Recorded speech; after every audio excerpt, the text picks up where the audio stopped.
8강에서는 2개 이상의 테이블을 재료로 해서 행을 옆으로 연결하는 조인을 다루었습니다. 이번 9강에서는 2개 이상의 질의 결과를 아래 위로 연결하는 셋 연산자를 다루도록 하겠습니다. 자, 그럼 개요부터 보실까요? 셋 연산자를 사용하면 2개 이상의 쿼리 결과를 위아래로 묶어서 하나가 되게 할 수 있습니다. 이때 연결되는 위아래 컬럼의 개수와 데이터 타입은 반드시 일치시키셔야 합니다. 컬럼의 길이는 상관없습니다.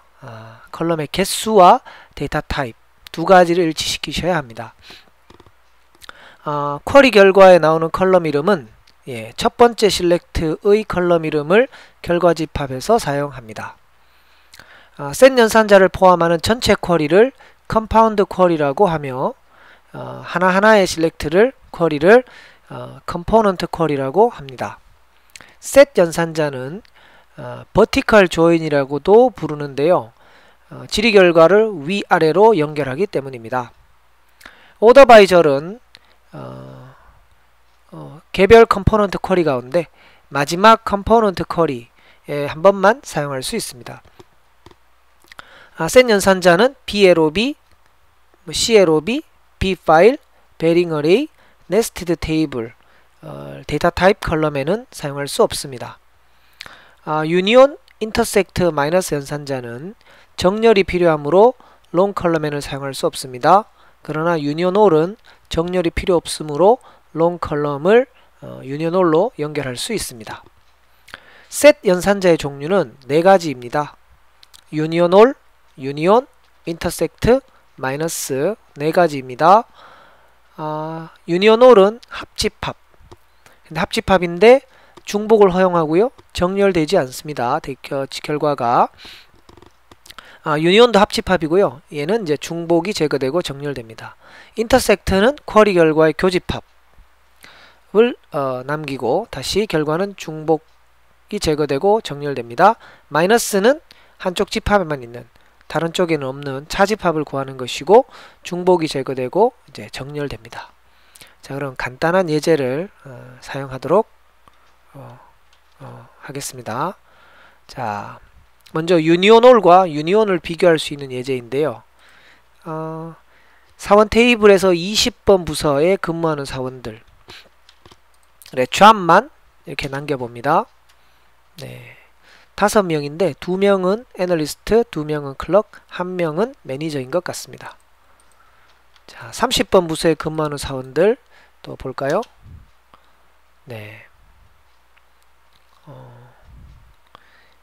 4명은 세일즈맨이고 2명은 1명은 클럭, 1명은 매니저인 상태입니다.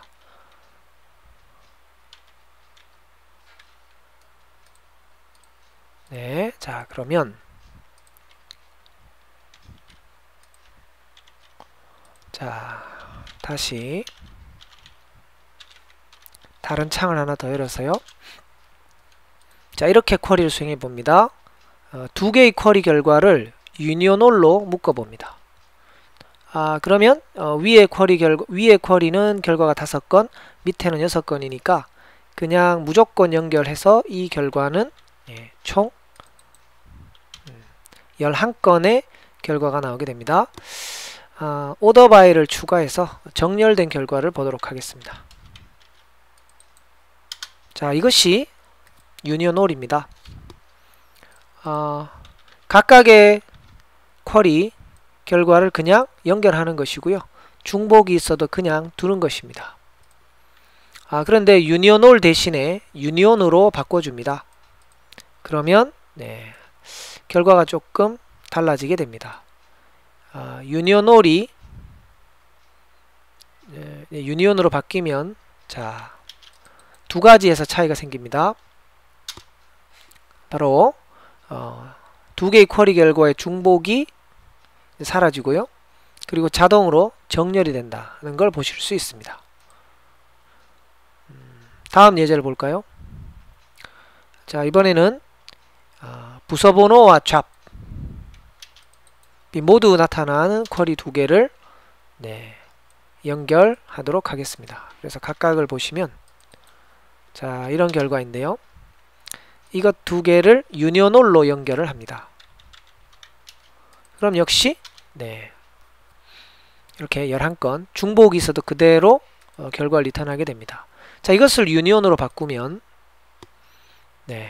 중복을 제거할 때 로우를 기준으로 이렇게 비교하기 때문에 이 두 개 중에는 하나만 남고요. 역시 이거 두 개도 하나만 남고 이거 네 개는 이제 이렇게 하나가 또 남게 됩니다. 그러면서 오더 바이저를 따로 쓰지 않아도 자연스럽게 부서 번호별, 다시 같은 부서에서는 좌별로 이렇게 정렬이 되게 됩니다. 이렇게 그 중복을 제거하고 정렬이 이루어지는 것 자체가 어떤 더 많은 일을 하는 것을 의미하므로 두 개의 쿼리의 중복이 아예 없거나 또 있어도 문제가 되지 않는다면 유니온올을 사용하시고요.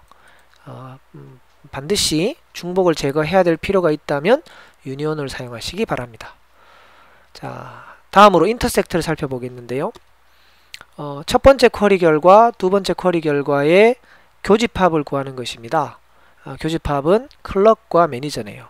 그러면 클럭 3명에 매니저 2명이 이제 결과일 텐데 다시 거기서 중복을 제거하므로 클럭, 매니저 이렇게 한 번씩 나타나게 될 것입니다. 네, 그렇고요. 자, 그 다음 이제 마이너스는 차집합인데요. 위에 집합에만 있고 아래 집합에는 없는 결과를 남기는데요. 애널리스트가 밑에 집합에는 없네요. 그래서 애널리스트 2번 이제 나오게 됩니다. 그런데 역시 중복을 제거하므로 결과는 애널리스트가 한 번 나타나게 됩니다. 네, 이렇게 해서 셋 연산자 4가지 유니온올, 유니온, 인터섹트, 마이너스의 기본적인 기능을 살펴보셨습니다. 셋 연산자에서 가장 중요하게 생각하셔야 되는 부분이 바로 서로 아래 위로 연결되는 컬럼들의 컬럼의 개수와 데이터 타입을 일치시키셔야 한다는 것입니다. 데이터의 길이는 상관이 없다라고 했어요. 자, 이것이 넘버, 이것이 넘버면 됩니다. 길이를 4자리, 길이가 3자리라고 할지라도 상관이 없습니다. 자, 서로 연결에 사용할 두 개의 재료 데이터를 보면요. 사원 테이블의 3개의 컬럼, EMP 테이블, 그 다음에 Employees 테이블에 이제 4개의 컬럼이 있습니다. 이 두 쿼리 결과를 하나로 연결하기 위해서 유니온올을 사용하면 이것은 에러가 발생합니다. query block has incorrect number of result columns에서 컬럼의 개수가 맞지 않다는 그런 에러 메시지입니다. 이것을 해결하는 방법은 이제 2가지 정도 있겠는데요. 한 가지 방법은 위에 컬럼이 3개이므로 밑에 컬럼을 위에 이 컬럼이 3개이므로 밑에 컬럼 가운데 이 2개를 하나의 컬럼으로 만들어 주는 것입니다. 자, 이렇게 연결 연산자를 사용해서 하나의 컬럼으로 만들어서 위에 컬럼도 컬럼이 3개, 밑에 컬럼도 밑에 결과도 컬럼이 3개. 자, 이렇게 만들어 주는 것이죠. 자, 이렇게 하시면 정상적으로 결과가 잘 나옵니다. 또는 이렇게 바꾸는 것도 가능하겠는데요.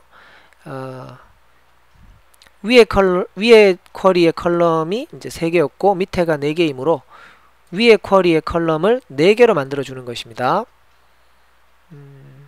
그래서 컬럼이 없기 때문에 null 리터럴을 사용해서 이렇게 마치 컬럼이 4개인 것 같은 결과를 만들어 줄 수 있고요. 그렇게 하시면 이제 위아래 2개의 쿼리를 이렇게 연결하실 수 있게 됩니다. 자, 그리고 이제 간단한 예제들을 좀 살펴보도록 하겠습니다. 부하 직원이 있는 사원의 사원 번호를 구하세요. 자, 부하 직원이 있다는 말은 이런 뜻이 됩니다. 사원 번호, 사원 번호 14개가 있고요. 그 다음에 MGR 번호가 있습니다. 여기는 일반 사원들의 번호이고 여기는 관리자들의 번호이죠. 부하 직원이 있다는 말의 의미는 양쪽 모두에 나타나는 자기 사원 번호가 나타나면 부하 직원이 있는 사원이죠. 그래서 두 개의 쿼리 결과를 이제 인터섹트로 연결합니다. 그러면 이제 부하 직원이 있는 사원 6명을 구할 수 있고요. 부하 직원이 없는 사원을 구하라 는 문제가 바로 밑에 있네요. 부하 직원이 없다는 말은 자기의 사원 번호가 MGR 컬럼에 나타나지 않는 그런 상황입니다. 그래서 위쪽에만 있고 아래쪽에는 없는, 그래서 마이너스 연산을 해서 이곳에만 결과가 있는 그런 집합을 만들면 되겠습니다. 자, 이렇게 해서 부하 직원이 없는 사원 8명을 구했습니다. 비슷하게 자, 근무하는 사원이 있는 부서, 또 근무하는 사원이 없는 부서를 구해보도록 하겠습니다. 부서 테이블에 보면 부서 번호가 4개가 있고요. 이게 이제 부서의 종류죠.